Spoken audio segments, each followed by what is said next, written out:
नमस्कार doctor micro channel तरफ आपण मानक स्वागत जनाऊँगी। आज वीडियो रे आलोचना करी अंटा बथार कारण कौन। यार पूर्व वीडियो रे आलोचना करी आंठुगंठी बथार आपण कौन खाइबे एवं कौन न खाइबे। वीडियोटी को आपण माने निश्चय देखिथिबे। जदि वीडियोटी को देखी नांती तार मु लिंक डिस्क्रिप्शन में दे देबी, आपण माने जेकर वीडियोटी को निश्चय देखंतु। वीडियोटी आरंभ करिया पूर्व चैनल को सब्सक्राइब करि नांती तो चैनल को सब्सक्राइब करंतु। डाण पटे थिबा बेल आइकन रे ऑल बटन को क्लिक करंतु। या परे मु जो वीडियो पोस्ट करिवि ता आपण माने पाई परिबे। चलंतु टाइम वेस्ट न करी वीडियोटी को आरंभ करिवा।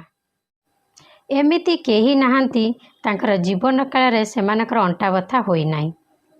युव पीढ़ी टू आरंभ करी वृद्धा वयस्का पर्यंत समस्तंकर प्राय अंटा बथा होई थाए। अंटा बथा आपण बसिले होई थाए, शोइले होई थाए, बसिकरी उठिले होई थाए, कंटिन्यूअसली काम कले मध्य होई थाए। आजिकालीर जो लाइफस्टाइल जंक फूड खाद्य खाइबा, खाद्य ठीक टाइम रे न खाइबा, रेगुलर एक्सरसाइज न करिबा, दीर्घ समय धरी लैपटॉप किंबा मोबाइल व्यवहार करिबा एवं लॉन्ग ड्राइविंग रे जिबा, शरीर अत्यधिक ओजन बढ़ाइबा, ये सब जो आपणकर अंटा बथा दिन को दिन बढ़िबारे लागिछि। चलंतु एबे जानिबा अंटा बथार कारण कौन। आपणकर अंटा बथा 3 ରୁ 6 मास भितर होइथिले एहाको एक्यूट कंडीशन कुआ जाए। 6 मास रु अधिका होइथिले एहाको क्रोनिक कंडीशन कुआ जाए। एहाको कंजर्वेटिव ट्रीटमेंट रे ठीक करा जाए। मेकानिकल बैक पेन जो आपणकर अंटा बथा होई थाए। मेकानिकल बैक पेन हेउची जेमिति कि आपण भारी सामान उठाइबा किंबा बैड पोस्चर रे बसिबा जो आपणकर अंटा बथा होई थाए। आपण प्रत्येक दिन जेमिति 3 ରୁ 4 के सामान उठाउचंती से दिन आपण 40 केजी रो सामान उठाई देबे। किंबा बैड पोस्चर होची जेमिति कहिली आजिकाली रो लाइफस्टाइल कांस्टेंट धरी आपण मोबाइल व्यवहार करिबा एवं दीर्घ समय धरी आपण ड्राइविंग करूथुबे। जेमिति घरे आपण हठात नई करी किछि सामान उठाइले जेमिति आलमीरा तळु आपण सामान बाहर करिवे किंबा खट तळु सामान बाहर करिवे, ये सब जो आपणकर बैक पेन होई थाए। यही कंडीशन रे आपण एक्सरे किंबा एमआरआई कले विशेष किछि जणा पड़े नाही। एथरे मेडिसिन भी विशेष किछि काम करे नाही।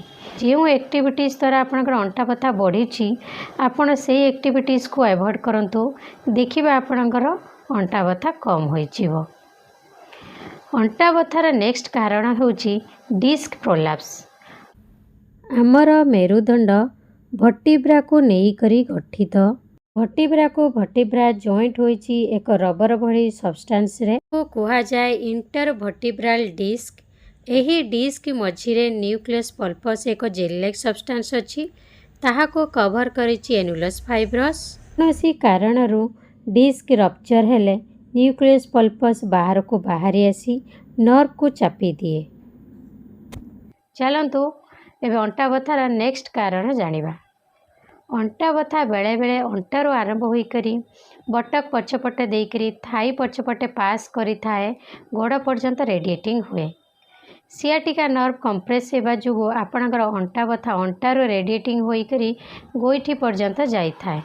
एथिरे आपण रेस्ट करंतु, फिजियोथेरापी नियंतु, मेडिसिन खांतु एवं ता सहित बेल्ट पिंधंतु। यार सीवियर कंडीशन रे आपण को सर्जरी करिया को पड़े। Piriformis syndrome. Piriformis muscle tightness हेबा जुगु आपणकर अंटा बथा होई थाए।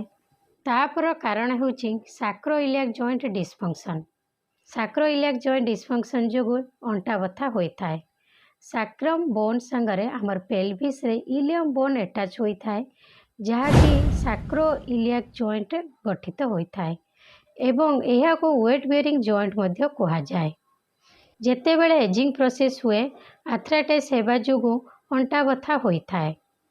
महिला मानकर प्रेग्नेंट टाइम रे अंटा बथा होई थाए। प्रेग्नेंट पीरियड रे हार्मोन सिक्रीशन होई करी लिगामेंट लैक्सिट होई जाए, जहाँ फल कि अंटा बथा होई थाए। वीडियोटी एति पर्यंत आपको भल लगी वीडियोटी को मस्ट लाइक करंतु। एंकाइलोसिस स्पॉन्डिलाइटिस रे आपणकर भर्टिब्रा स्टिफनेस हो जाए। स्पाइन एक बेम्बो दैट मीन्स बाउंस पर एक स्ट्रक्चर हो जाए। ଏହା ୟଙ୍ଗ ଯୁବକମାନଙ୍କ କ୍ଷେତ୍ରରେ ବେଶୀ ଦେଖାଯାଏ। ଓଷ୍ଟିଓପୋରୋସିସ୍ ଯୋଗୁଁ ଅଣ୍ଟା ବଥା ହୋଇଥାଏ। ଓଷ୍ଟିଓପୋରୋସିସ୍ରେ ବୋନ୍ ଲସ୍ ହୋଇଯାଏ, ଯାହାଫଳରେ କି ଅଣ୍ଟା ବଥା ହୋଇଥାଏ। ସ୍ପାଇନାଲ୍ ଷ୍ଟେନୋସିସ୍, ଯାହା ଏକ ଅଣ୍ଟା ବଥାର ଅନ୍ୟତମ କାରଣ। ଏଥିରେ ସ୍ପାଇନାଲ୍ କେନାଲ ନେର ହୋଇଯାଏ। ଭିଡ଼ିଓରେ ଆଲୋଚନା କଲେ ଅଣ୍ଟା ବଥାର କାରଣ କ'ଣ। ଆମ ପାଖରେ ଗୋଟିଏ ଭିଡ଼ିଓ ଅଛି, ଚାଲନ୍ତୁ ଦେଖିବା। ଭାଇ, ମୋର ଅଣ୍ଟା ବଥା ହେଉଛି, କ'ଣ କରିବି କହିଲେ? ଆରେ ମୋର ବି ଅଣ୍ଟା ବଥା ହେଉଥିଲା। ମୁଁ ଏଇ ମେଡ଼ିସିନ ଆଉ ଏକ୍ସରସାଇଜ କଲି, ତା ସହିତ ବେଲ୍ଟ ପିନ୍ଧିଲି, ମୋର ଛାଡ଼ିଗଲା। ତୁ ବି କର, ଦେଖିବୁ ତୋର ବି ଛାଡ଼ିଯିବ। ଭିଡ଼ିଓରେ ଆପଣ କ'ଣ ଦେଖିଲେ? ଦୁଇଟି ଯୁବକ ପରସ୍ପର କଥା ହେଉଛନ୍ତି। ଜଣେ ଯୁବକ କହୁଛି ମୋର ଅଣ୍ଟା ବଥା ହୋଇଥିଲା, ମୁଁ ଏକ୍ସରସାଇଜ ଏବଂ ମେଡ଼ିସିନ ବେଲ୍ଟ ପିନ୍ଧିକରି ମୋର ଠିକ୍ ହୋଇଗଲା। ତେଣୁ ତୁ ବି ଏକ୍ସରସାଇଜ ବେଲ୍ଟ ଆଉ ମେଡ଼ିସିନ ଖା, ତୋର ବି ଠିକ୍ ହୋଇଯିବ। କିନ୍ତୁ ଏହା ହେଉଛି ଏକଦମ ଭୁଲ ଧାରଣା। ଭିଡ଼ିଓରେ ମୁଁ ଆଲୋଚନା କଲି ଅଣ୍ଟା ବଥାର ବିଭିନ୍ନ ପ୍ରକାର କାରଣ। ତେଣୁ ବିଭିନ୍ନ ପ୍ରକାର କାରଣ ସହିତ ଆପଣଙ୍କର ଟ୍ରିଟମେଣ୍ଟ ମଧ୍ୟ ବିଭିନ୍ନ ପ୍ରକାର।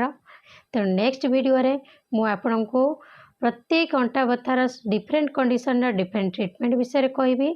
ଭିଡ଼ିଓଟିକୁ ଏଇଠି ରଖୁଛି। ଆଶା କରୁଛି ଏହି ଭିଡ଼ିଓଟି ଆପଣମାନଙ୍କର ବହୁତ କାମରେ ଆସିବ। ଭିଡ଼ିଓ ରିଗାର୍ଡ଼ିଂ ଆପଣଙ୍କର କିଛି ବି ଡାଉଟ୍ ଥିଲେ ତ ଆପଣ କମେଣ୍ଟ ସେକ୍ସନରେ ପଚାରିପାରନ୍ତି।